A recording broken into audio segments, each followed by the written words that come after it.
Oh, please make sure you fill these out. This is a very important aspect of it. Let's get started on your right. Fill these little slips out. Do not sign your name, Roy, for every one of these. Fill your names out. It helps the speakers, and you'll appreciate it when you're speaking a lot. Thank you. Meredith wants to kick off 2025 by thinking about service, bringing communities together in celebration, and being a great friend. The City of Winter Park will present the 23rd Annual Unity Heritage Festival on January 19th and 20th, and the town of Eatonville will have an MLK Day of service on January 25th. Meredith found an essay written by a high school class of 2023 member about an MLK quote, and she will share it with us today. Please welcome Toastmaster Meredith Meyers.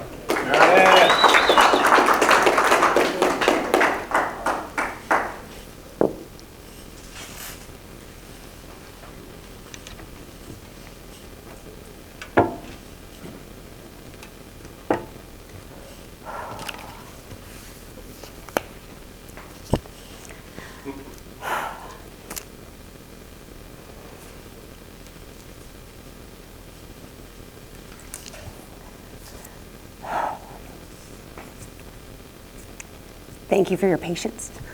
Don't know why I'm so emotional right now, but I am. So thank you for your patience and understanding. I was looking for inspiration last year, and I found this essay by Jayla Marie Boyd. She's a high school senior at George Washington High School in Charleston, West Virginia, and she wrote this essay, and I wanted to share it with you. It's titled Silence. When I first read, "In the end, we will remember not the words of our enemies, but the silence of our friends," I believed it to mean that it is hurtful when your friends do not stick up for you. To better understand the quote, I had to do some research on Martin Luther King Jr.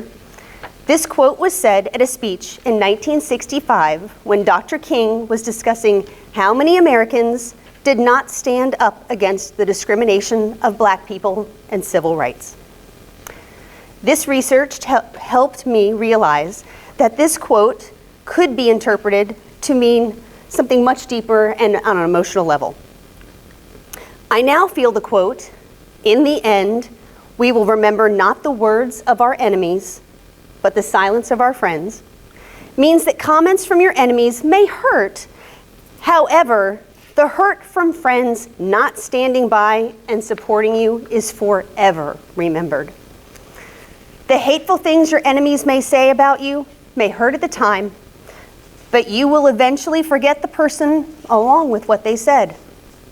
If your friends are silent when you need their help and support, that is a hurt that you can't forget. It isn't always what bad people do that lasts. It's also what the good people fail to do. I really related to this quote when I put it into perspective with my own life. I'll be honest, I don't really care or listen to what non-friends have to say, but I do know when my friends aren't saying anything. I want to be the best possible friend to the friends I have and I will gain in the future.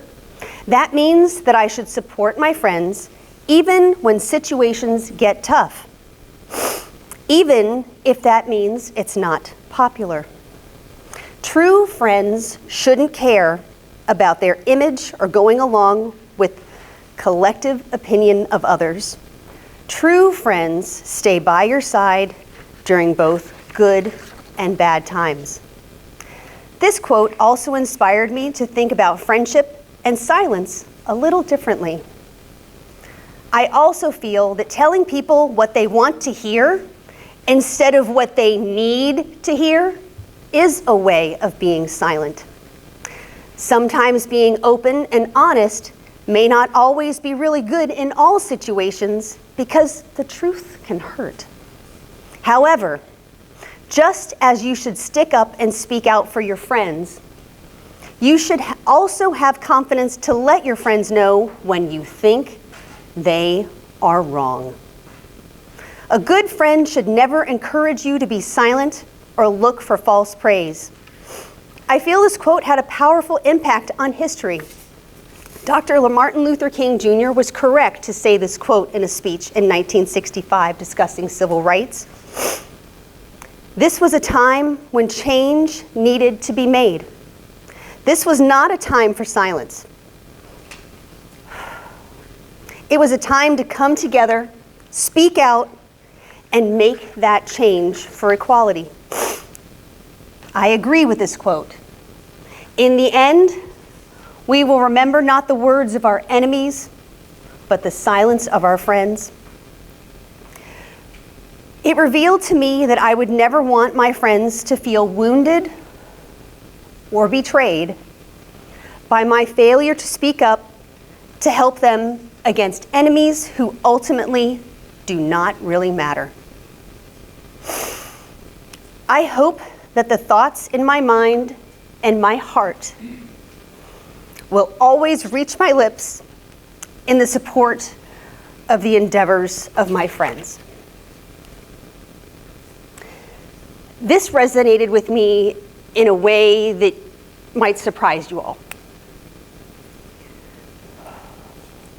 When I first started working for CGI's Cigna Healthcare account,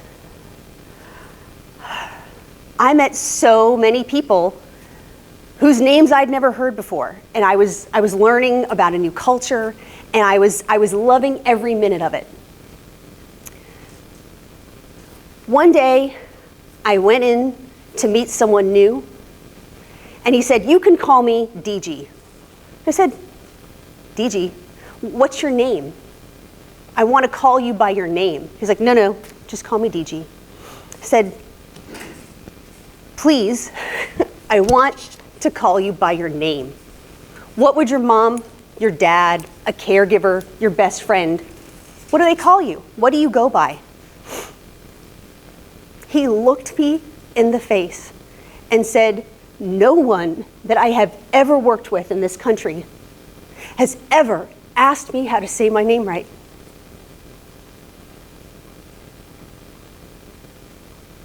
Thank you for your time today.